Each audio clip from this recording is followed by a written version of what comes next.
Hola, muy buenos días a todos y a todas. Sobre todo que nos van a ver en un futuro en la grabación.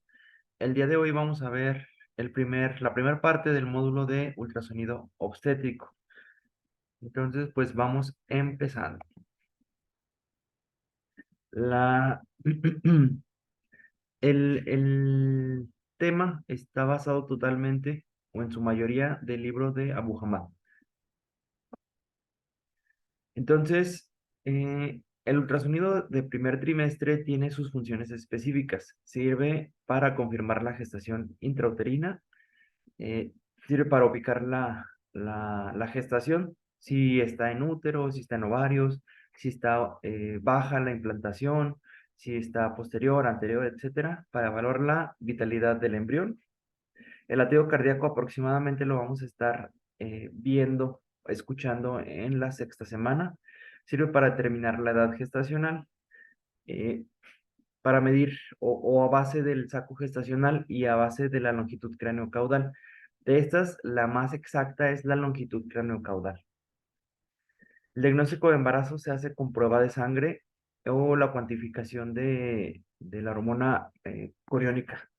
Entonces, en resumen, el ultrasonido sirve para confirmar la gestación. Es decir, que si nos llega una pacientita que trae sospechas de embarazo, lo más adecuado es que le hagamos primero prueba de embarazo y después ya procedamos a hacerle el ultrasonido, ¿sí? Porque muchas veces cuando el embarazo es muy pequeño, pues en el ultrasonido no se va a lograr evidenciar. Entonces, importante que tengamos eso en cuenta.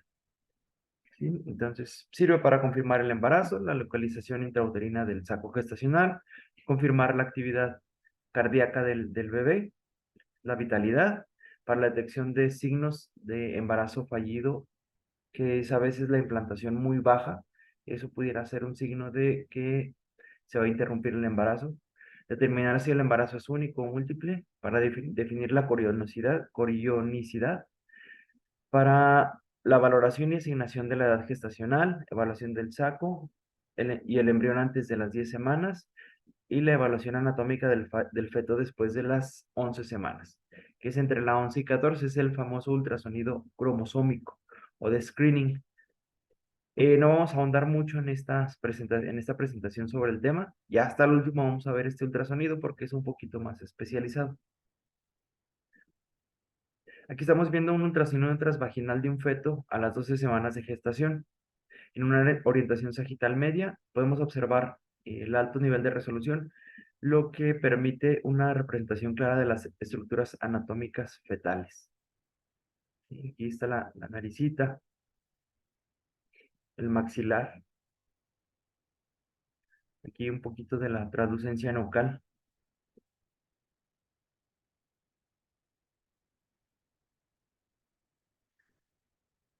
Bueno, estos son los pasos a seguir para un ultrasonido transvaginal, que en la mayoría de los casos no los hacemos, pero cuando nos toque hacerlo, hay que tener a la mano un consentimiento verbal. Ahí en la plataforma que tenemos para hacer las recetas podemos dejar un machote para que cuando se necesite, pues nada más imprimamos y que la paciente nos firme. La paciente en el endovaginal, la paciente debe de tener la vejiga vacía. Se va a colocar en posición de litotomía. Debe aplicarse una sábana sobre las piernas y el área genital para ofrecer privacidad. Antes de iniciar el examen se debe comprobar que el transductor transvaginal haya sido desinfectado. Aplicar el gel. Para desinfectar el transvaginal se requiere un líquido especial. Entonces, pues les digo, como rara vez lo utilizamos, pero ahí hay un liquidito en la vitrina. Es una botellita blanca. Es un spray, ¿no, Doc? Ujú, un spraycito. Entonces con ese lo dejamos actuar. Ahí vienen las instrucciones, lo dejamos actuar como 5 minutos. Se aplica y luego ya después el resto que se limpia. Y bueno, aplica el gel en la punta del transductor. Luego después se cubre con un condón o con un protector, que pues, a fin de cuentas es lo mismo. Y después por arriba se aplica nuevamente gel. ¿Sí? Yo lo que hago, le pongo unas gotitas de gel por dentro al condón y luego después al transductor luego después lo tapo y luego después arriba pongo otra vez gel. Introduzca el transductor con suavidad en el canal vaginal y angúlelo inferiormente hacia el recto, ya que esto reduce la incomodidad de la paciente. Hable con la paciente y explique lo que está haciendo. Pregunte si tiene molestias. ¿Sí? Esto es como un paréntesis. Después vamos a ahondar un poco en este tema, pero este es un pequeño paréntesis. Indicaciones comunes para ultrasonido durante el primer trimestre. Sirve para mm, estudiar o analizar una amenorrea, una paciente que tiene retraso en el embarazo, para dolor pélvico, sangrado vaginal, fechas menstruales desconocidas, sensación subjetiva de embarazo, y que ya sospecho que estoy embarazada, y muchas veces sí tienen la razón.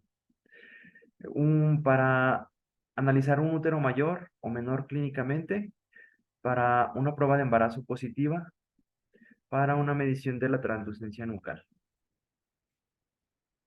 ¿Hasta aquí alguna preguntita? Nada, Doc, todo bien, gracias. Son, son casi más de primer trimestre los que te llegan a tocar, ¿verdad? Los ultrasonidos. Y la mayoría sí. Bueno, el saco gestacional, también conocido como cavidad coriónica, es la primera evidencia sonográfica del embarazo. Este está primero localizado ligeramente paracéntrico en la decidua y se conoce como el signo del saco intradecidual. No se debe confundir con la acumulación de líquido o de sangre entre las capas deciduales, que esto se le conocería como pseudosaco.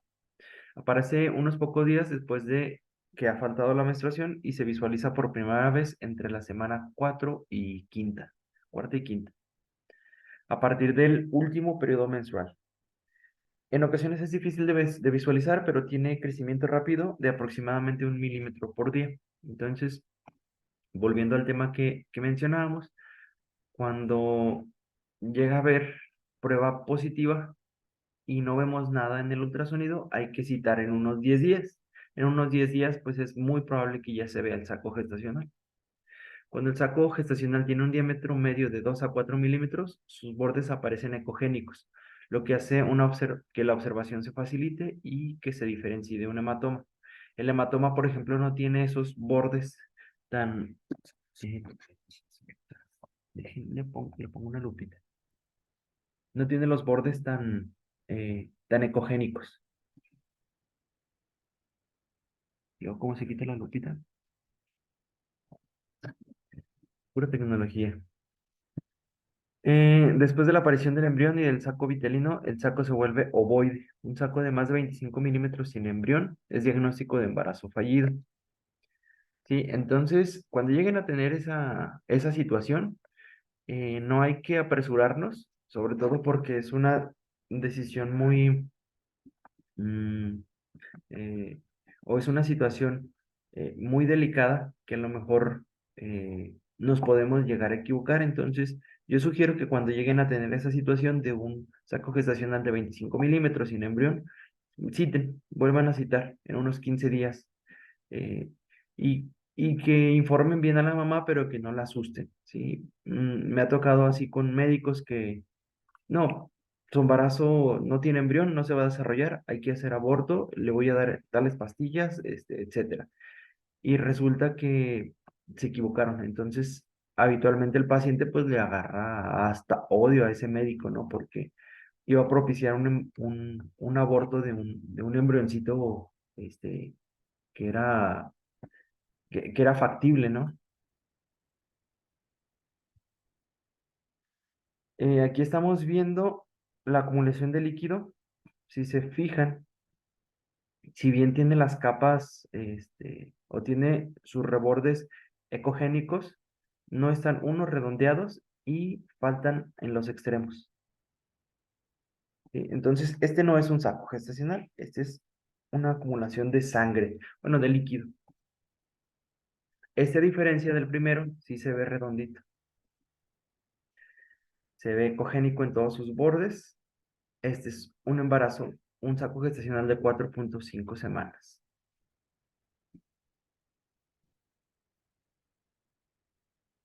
Este es un plano sagital medio de un útero con saco gestacional de 6 semanas. Obsérvese la presencia del saco vitelino rotulado y un pequeño embrión.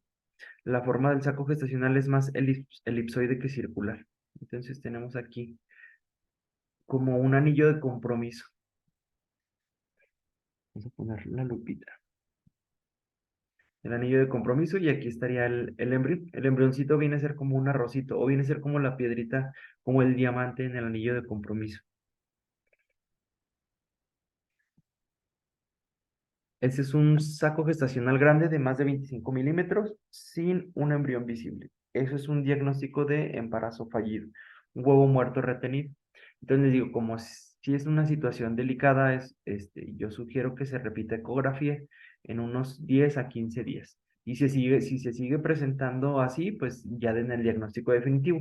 Que de hecho, este debería ser un diagnóstico definitivo, pero pues por las situaciones que ya les comenté, hay que tener cautela en el diagnóstico. El saco vitelino es visible a las 5 semanas de gestación. Se ve como un anillo hiperecogénico de centro anecoico de 2 milímetros a las 6 semanas de gestación hasta 6 milímetros a las 12 semanas de gestación. Menos de 3 milímetros entre la sexta y décima semana de gestación se considera normal y más de 7 milímetros antes de la novena semana de gestación se considera anormal. ¿Sí? Entonces, apréndanse la normalidad. Y a las 5 semanas se empieza a ver, a la sexta semana se ve de 2 milímetros y finalmente a la doceava se ve de 6 milímetros. Y se pueden quizá aprender que a partir de la sexta semana va creciendo, mm, va creciendo 1 milímetro a la semana, ¿no? Sí, Doc. Mm. Creo que sí, espero. Bueno, ahí nos salen sobrando 2 milímetros, pero bueno, pueden crear su mnemotecnia para que les resulte más fácil. Mm, En la figura del lado izquierdo se muestran un saco gestacional eh, de tamaño anormal. Bueno, voy a leer todo el texto. Muestra los sacos gestacionales con saco vitelino de tamaño anormal, uno pequeñito en la imagen A y uno más grande en la imagen B. Y obviamente que todo esto lleva un contexto clínico, ¿no? O sea, no nada más por ver el saco gestacional así, el saco vitelino, vamos a decirle a la mamá, ¿sabe qué? Su embarazo es anormal. Pues no, quizás sí platicar este, razonadamente con la mamá y saber que esto no lo indica todo, digo que se tienen que hacer más estudios. Por ejemplo, llegando a la semana 13 aproximadamente, yo sugiero hacer el de screening, que es de la 11 a la 14, pero en la 13 se ve un poquito más claro. Aparte de eso, pues también podemos checar ahí en la GPC los, el triple marcador, el cuádruple marcador para detectar aneuploidías, ¿no? Entonces, no recuerdo bien, creo que es la fibronectina, se pide creo que la cuantitativa de embarazo, etcétera. Ahí lo pueden revisar con calma. Muy bien. Mm, el apnios El saco amniótico se desarrolla como una estructura ecogénica delgada alrededor del embrión. El saco amniótico se observa después de la aparición del saco vitelino y justo antes de la aparición del embrión.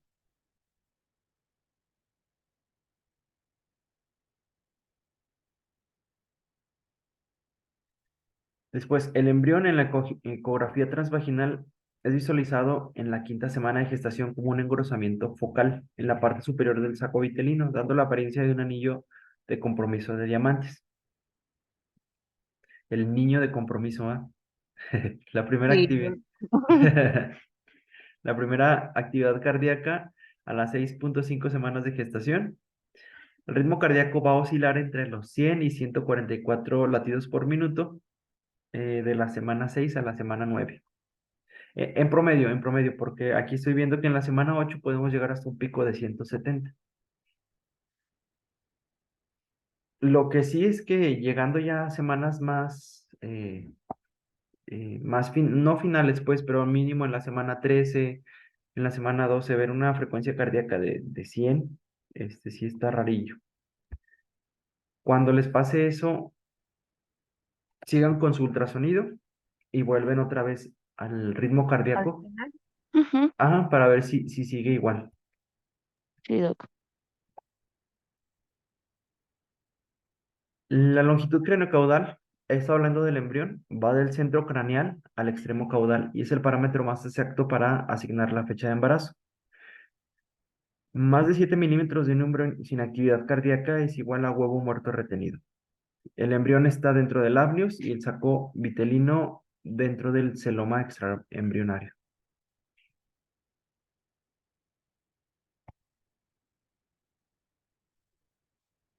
Aquí a la izquierda estamos viendo un saco gestacional a la sexta semana con un embrión que mide 5 milímetros. De hecho, sí, yo lo veo como si fuera un arroz. ¿Sí? Entonces, más o menos así lo van a ver al principio. De repente se alcanza a ver aquí como un destellito cuando ya se alcanza a visualizar el corazoncito.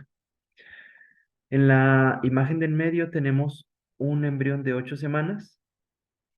Dice, obsérvese el aspecto de la curvatura del cuerpo del embrión. Se asemeja a la forma de un osito gomoso o de un camarón, De un bandita. de un pandita. Sí, suena más bonito. Si no, no suena tan bonito decirle a la paciente, mire, parece un camarón su hijo. Parece una pandita, mejor, un pandita. A la derecha estamos viendo un saco gestacional con un embrión de 10 semanas. Obsérvese la clara delimitación de la cabeza, el pecho, el abdomen y las extremidades. Sí, a partir de que empezamos a ver el embrión, la medida del saco gestacional para determinar la edad ya no es relevante. O sea, en pocas palabras, cuando se ve el embrión, la edad gestacional se mide con el embrión. Lindo. Las malformaciones son más adecuadamente diagnosticadas en la semana 11 a la 14. En mi propia experiencia, como lo hacemos vía abdominal, pues se interpone el panículo adiposo, depende de muchas veces la posición del bebé. Es difícil a veces hacer este ultrasonido de screening.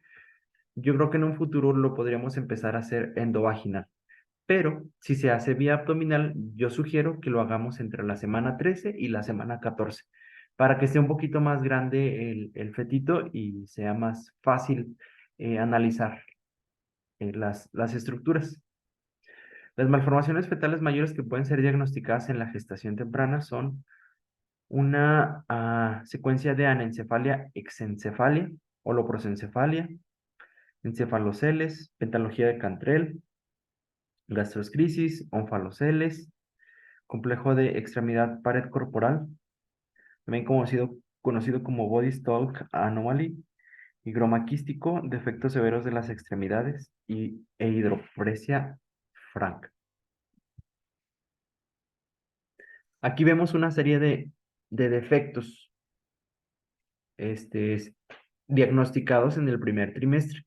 A la izquierda, perdón, estamos viendo una anencefalia. Y es demasiado claro. Aquí pues falta su cabecita, falta su cerebro. Se ve pequeño, se ve diferente. En el centro, hacia arriba, estamos viendo un higroma quístico. Esto no hay que confundirlo con cordón umbilical. Le podemos poner ahí el Doppler color y pues obviamente esta no va a pintar. De hecho, también lo podemos diferenciar porque tiene una continuidad aquí de los tegumentos y se ve blanquito, se ve ecogénico. Es como el engrosamiento de aquí del cuello, el higroma quístico. Después, abajo estamos viendo gastrosquisis. ¿Recuerdas, Doc, qué diferencia tiene la gastrosquisis y el onfalocele? Pues que la gastrosquisis es pues toda la protusión de pues las vísceras, ¿no? Abdominales, Ujú. ¿sí, no? Y el Ajá, onfalocele, sí, ¿verdad? sí, Y o en el ultrasonido, ¿te refieres? No, no, pues de hecho eso mismo va a ser. Ajá, A diferencia, por ejemplo, la diferencia también que existe entre ambos es que el onfalocele sale por el ombligo y la ajá, gastrosquisis sale por la izquierda. ajá, Habitualmente el onfalocele, si no me equivoco, hernia más cuestiones del hígado, ¿no? Y ajá, la gastrosquisis, pues las vísceras. sí. Oye, Doc, ¿y de estos casos sí te han llegado, o sea, varios a consulta o son contados? Son contados. Sí me ha Sí. tocado, una vez me tocó una anencefalia, Oh. de hecho estuvo bien raro el caso, Ajá, raro por cómo lo tomaron los pacientes. Yo creo que no me entendieron, pero también es bien difícil dar esas noticias. Ya pues le empecé sí. a revisar y yo era la segunda opinión, ya lo habían revisado. Ay, no. Entonces llegaron, oh, pues es que miren, nos dieron este diagnóstico, le dije, a ver, enséñame las imágenes, y la imagen era muy clara, entonces dije, no, pues, Ujú, y dije, no, pues la verdad es que muy probablemente vaya a encontrar lo mismo, entonces ya le hice el ultrasonido y le dije, sí, desgraciadamente, pues sí, coincido con el diagnóstico, es anencefalia, no tiene cabecita. Este, en la semana, yo creo que como en la semana 18 ya no, pues. era entrando al segundo trimestre, Mm. y, y luego me dice la mamá, dice, ¿y qué va a ser, niño o niña? Oye, Ay, yo no. me quedé así de, ay, ¿no me entendió o qué? Pues también. Y yo creo que estaba en shock, no sé, pero a mí me impresionó mucho esa pregunta que hizo. Sí, es que a veces se enfocan tanto en el sexo que ni no te escuchan todo lo demás. Ni les importan si trae cabeza o no, el pobrecito. Ay, sí, sí, sí, no sé en qué habrá terminado ese caso, no sé si, yo creo que estaba en shock y no captó la noticia. Ujú, Pero sí, llegan poco, pero hay que estar atentos, hay que estar listos cuando lleguen. sí, Doc. Ujú. En la derecha vemos un feto con pentología de Cantrell a las 12 semanas de gestación. Obsérvese la presencia de un gran defecto abdominal y del pecho. Sí, casi no tiene pecho. Sí, aquí no se alcanza a ver. En cuanto a la gestación múltiple, que después vamos a profundizar un poquito en esto, los gemelos pueden compartir una placenta, por lo tanto se conoce como monocoriales.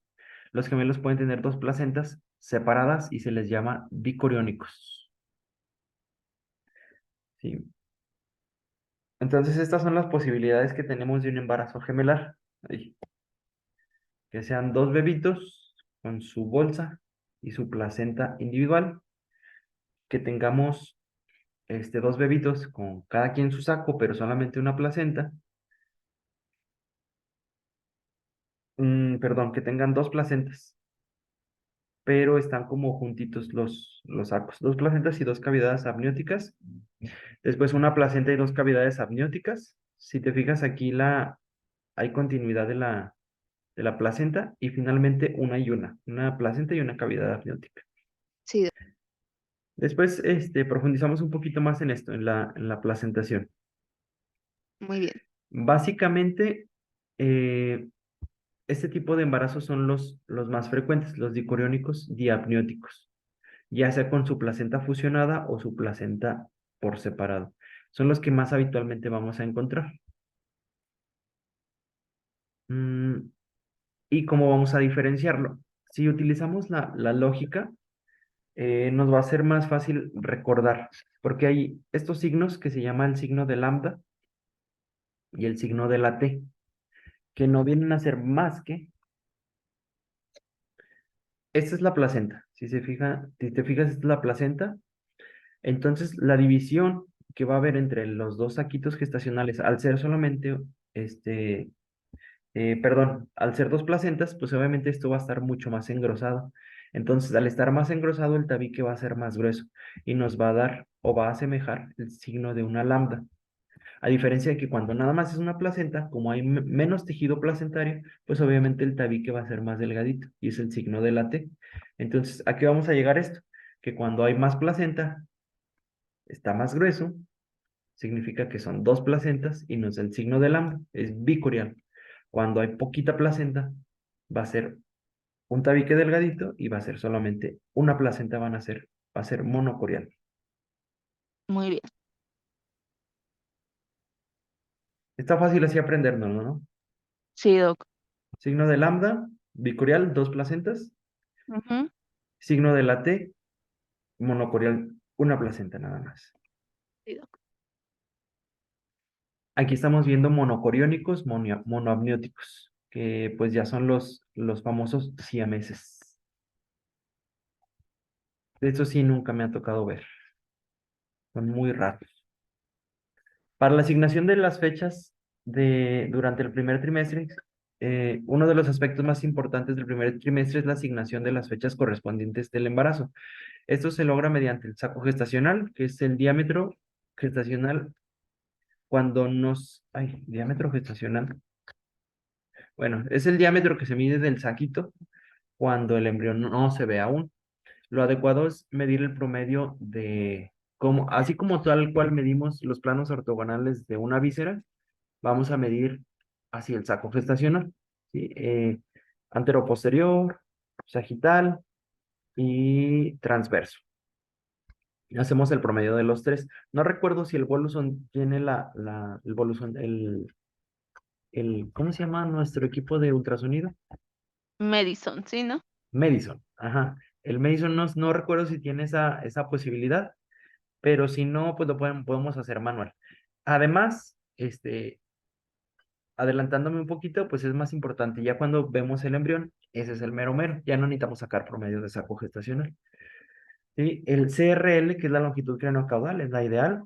El BPD es el diámetro biparietal, ya cuando tenemos un bebito que se le alcanza a ver más la cabeza, como en la semana 12. En raras ocasiones el saco vitelino, los diámetros del saco amniótico. No, no es cierto, eso no se mide. ¿Eh? Eso no se utiliza para sacar la edad gestacional. Esas fechas se comparan con la fecha establecida por fecha de última regla, la cual corresponde al primer día del último periodo menstrual y corresponde más o menos a la fecha de concepción más 14 días. Mm, una vez que se establece la fecha de parto no debe de cambiar, ¿sí? La que les damos en el primer trimestre, esa debería de perdurar para el resto del embarazo. Si una paciente refiere que no está segura de las fechas menstruales, la ecografía en el primer o segundo trimestre debe establecer la fecha estimada de parto. Si las medidas biométricas por ultrasonido varían de las fechas menstruales por más de 5 a 7 días en el primer trimestre, se debe utilizar el ultrasonido para establecer la fecha de parto. Esto, por ejemplo, para amenorreas no confiables. Al asignar las fechas de embarazo por el ultrasonido es más preciso durante el primer trimestre. La longitud craneocaudal corresponde a la longitud del embrión en milímetros. Se mide desde la parte superior de la cabeza, o sea, de lo que encontremos más altito, hasta las nalgas del embrión. Cuando se mide el CRL, el operador debe utilizar el promedio de tres medidas discretas obtenidas en un plano sagital medio. Eso es para ser todavía más exacto. O sea, lo ves en sagital, pum, haces la medida y luego buscas otra vez en sagital desde otro quizá ángulo y vuelves a hacer la medida. Y lo que te salga de promedio. A la práctica rara vez se hace, ¿eh? Bueno, yo no lo hago. Yo no lo hago. Ok, Doc. Pero pues sí, sería lo correcto. Muy bien. El diámetro promedio del saco gestacional. Mm, es la primera evidencia de embarazo en la ecografía. Es visualizado en la cuarta y quinta semana de gestación. Lo que ya comentaba, se mide en planos ortogonales, ¿sí? En sagital, posterior, transverso.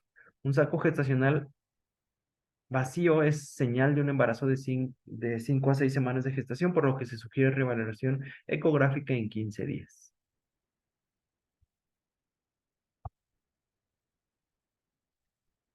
Una vez que un embrión con actividad cardíaca se visualiza en la ecografía, los parámetros tales como, el MCD, ¿qué es?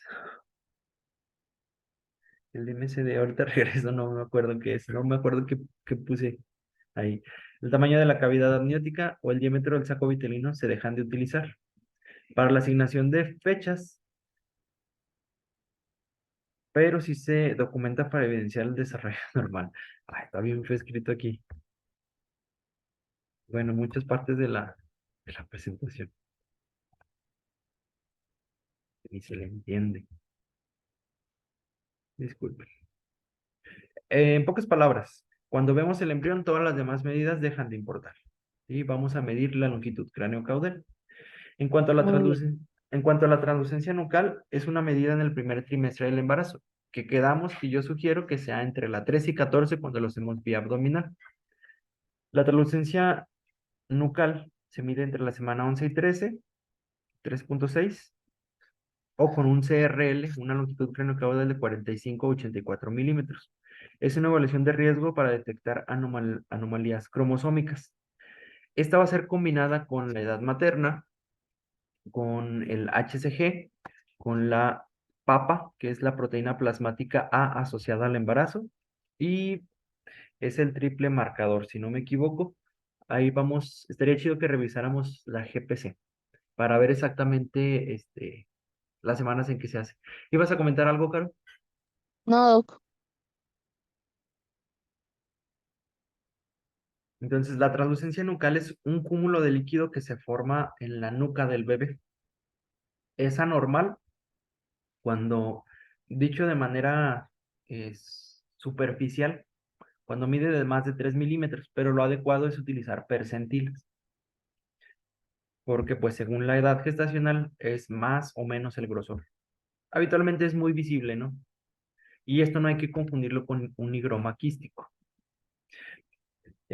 Cuando midamos los márgenes de la translucencia nucal, se debe observar claramente. El feto debe estar posicionado en sagital. El feto debe ocupar la mayoría de la imagen ecográfica. La cabeza fetal debe estar en posición neutral. El feto debe ser observado cuando esté separado de labios. Debemos de utilizar, pues dice que esos cursores en forma de más, colocar la parte horizontal del cursor sobre el borde interno. Si se fijan, si se acuerdan en el diámetro biparietal, utilizamos un caliper arriba por fuera y el de abajo lo utilizamos por dentro. En cuanto a la translucencia nucal, los dos calipers van por dentro. ¿Sí? Van posicionados perpendicularmente al eje del feto y la medida debe ser obtenida en el espacio más ancho. Entonces, aquí se alcanza a ver. Es perpendicular, va por dentro y se mide en la parte más ancha. Aquí tenemos una translucencia nucal aumentada.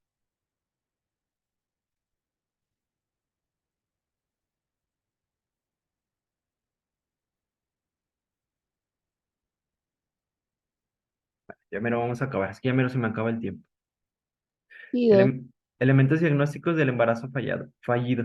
El embarazo es confirmado por una prueba positiva, pero no se observa saco gestacional, lo que sugiere aborto incompleto, embarazo ectópico.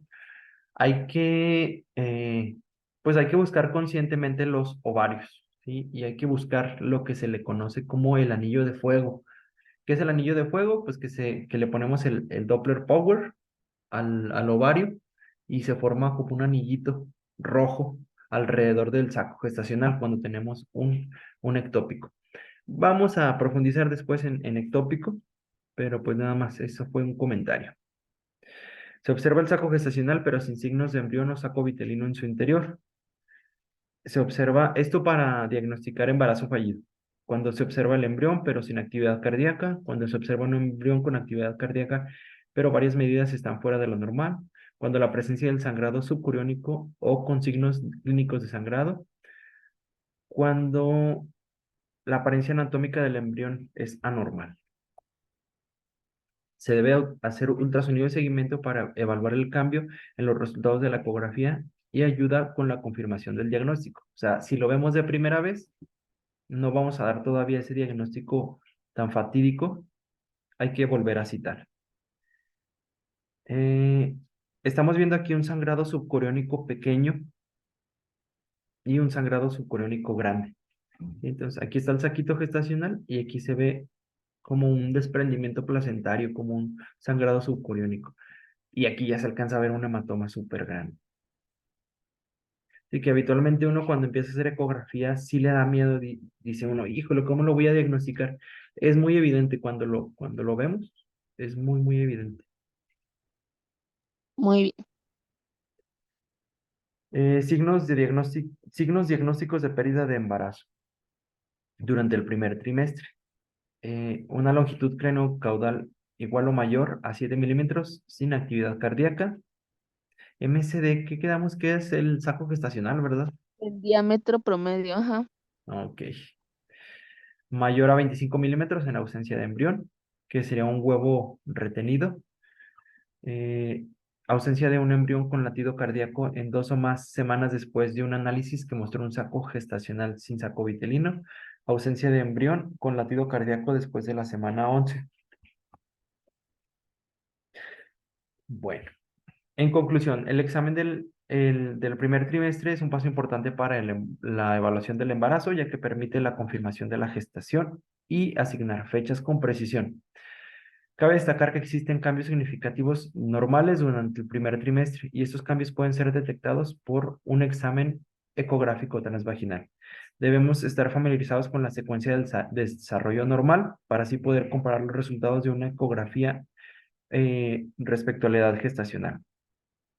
Este es el conocimiento básico que se necesita con el fin de diferenciar una gestación normal de una anormal. Muy bien, Doc. ¿Alguna pregunta hasta aquí? No, doc, todo bien. Bueno, pues voy a cortar aquí la grabación porque se está terminando el tiempo y nos vemos la próxima semanita. Todavía no te vayas, Caro, ¿eh? Sí, está bien.